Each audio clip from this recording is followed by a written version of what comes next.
Hey, what's going on, guys? This is Mias, and today I'm actually going to be featuring some Prankid combos. Well, only one combo, really, but I'm going to explain it in detail, and I'm also going to showcase the deck profile in the same video, so make sure you actually watch the entire video if you don't want to miss out anything. And once again, don't forget to like and subscribe because it motivates me a lot to keep making videos like these. Yeah, let's jump right into it. Alright, so for the combo, as you can see, we pretty much started with any Prankid monster, kind of, in a way. Yes, it should be. But if you have Roxy's, it's going to be a bit different. Not really in this situation, because we already have that card to, like, discard. It's a card that you have to banish from your hand, and then draw one card, and then special summon the Prankid. So that's the weird thing with Roxy's, you know? Like, sometimes you just have 0 cards, and you can't even attempt to just special summon the Prankids, because you have to banish a card and draw one in order to use the second effect, which is special summon. Yeah, it's really bait.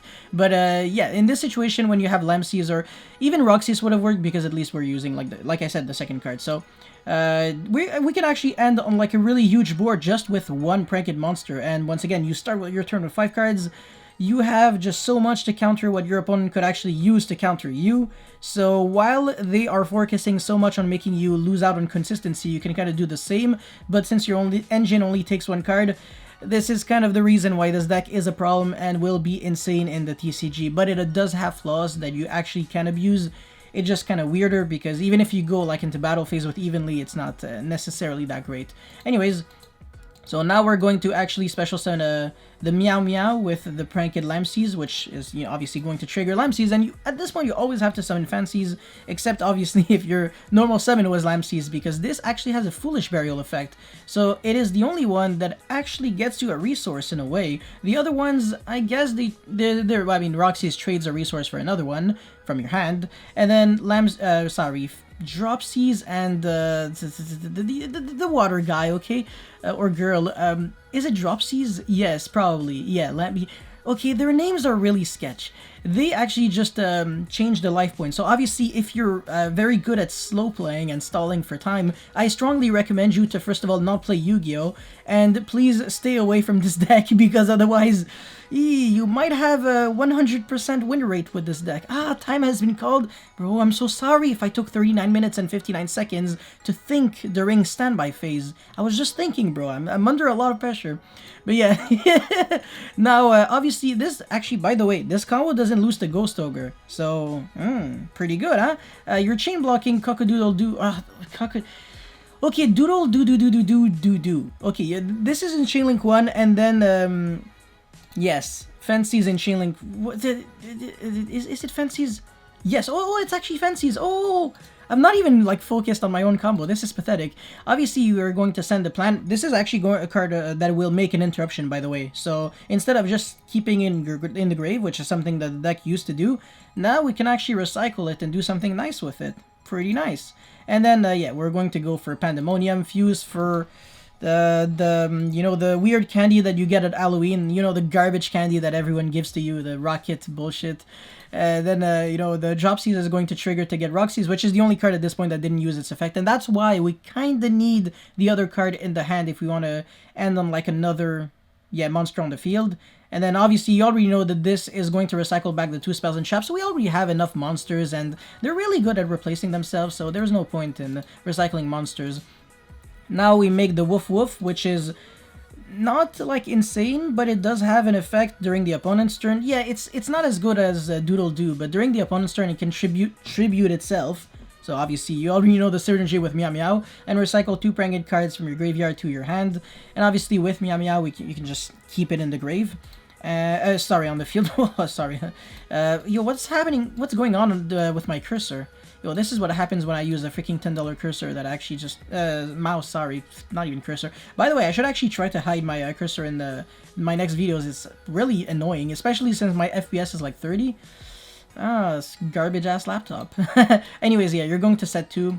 So yeah, if you were wondering what happened to the Called by the Grave, Roxy's banished it and drew a skillful top deck for turn, and now my opponent has triple Regeki. First of all, congrats on drawing the card. And also, well, it's myself, so I'm allowed to cheat against myself, especially on land mode. Yeah, so during the standby or whatever, you can just recycle, you know, keep it in the grave, keep it on the... Holy shit, my second time saying this! And then banish the Meow Meow instead. And now you have all 3 pieces for the puzzle, so you can summon, like, the garbage version of Exodia. Doesn't really do too much. Oh, my opponent thinks he's cute with the Raigeki. Oh my gosh, Bernard. Obviously, Woof Woof not only recycles back 2 cards from your grave, but also makes all of your Prankids monsters indestructible by card effects for the remainder of the turn. And not only the Prankid monsters that you actually currently only have, even the ones that you are about to summon.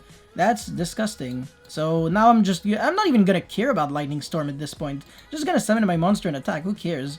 Obviously, it's still stupid because you lose to Cyber Dragon Infinity, but like, who plays Infinity? Nobody, right? Outside of Raid Raptor and Blackwings. Trying to say everything except Cyber Dragons.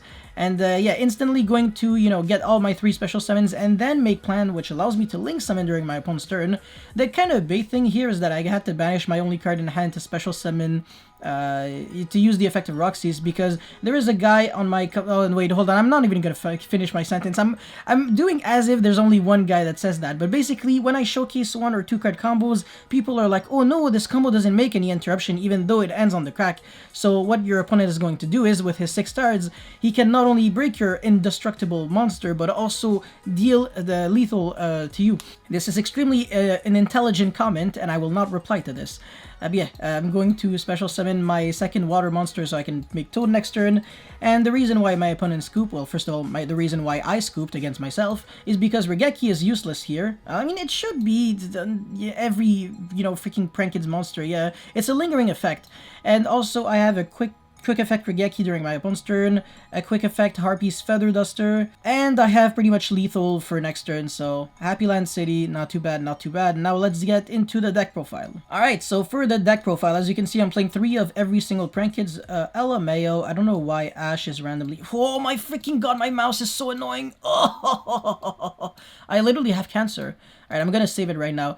3 of every single Prankids. I shouldn't explain myself. Roxy's is like the only one that's actually not as good as the other ones, because it has a weird requirement, and also it isn't a part of the materials for Butler, but that doesn't make it any less good, kind of. You still need as many Prankids monsters, because even if you draw a bunch, you know, you still, Roxy's, you banish the freaking surplus, and then you trade it in for hand traps or the other utility cards, and you still win.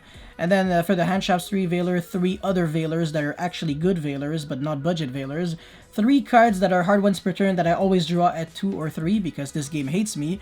The limited instant fusion, because I really like summoning Rocket Ride when I get Nibiru'd way too early. This deck actually can play through Nibiru, but you need a pretty decent hand, actually. It's not really average. Especially if the guy is actually smart and holds it for a long time, sorry. Because you're usually always locked under Prankids only because of Pandemonium, which is bait. And then, yeah, 2 Polymerization.